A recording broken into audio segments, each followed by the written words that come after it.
Ay, saan na naman tayo pupunta? Wala na naman. Ayun, so good morning guys. Eto, papalitan natin ng baterya itong ating NMAX at sinubukan kong paandarin kanina. Ayaw, nalolobat siya. So, subukan natin kung paano natin papalitan yung battery. Ayan. Tara, samahan nyo ako. So, meron siyang spare key. Pero in case naman lobat, mabubuksan natin to. So, ayan, dito natin ilalagay. Ayun, yun siya. Ayan, ito. Saan na ba yun? Ayan. Diyan siya. Pasok lang natin. Ayun. So, ipasok natin. Nabuksan na. Ayan. Diyan. Tapos, eto. Papalitan natin tong baterya niya.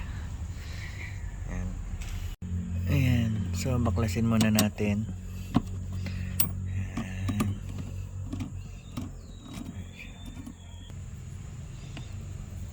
Ayan.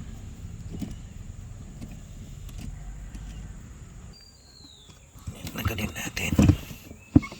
Ayan. Tapos, palit na natin to. Ayan.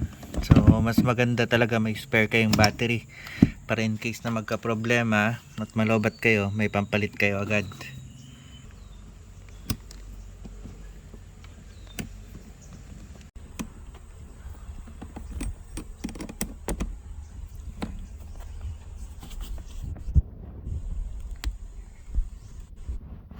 Ayun.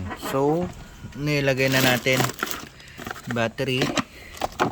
Ayan, palit na natin. Subukan na natin ngayon kung gagana. Okay, kumana na. Ayan. Kumana na siya at ang battery life niya ay 10.4. So mamaya magcha-charge yan. Yun. So napagana na natin. Ayun. So subukan naman natin siyang start ngayon at nailagay na natin yung battery. Ayan. Okay. Yun. So gumana na siya.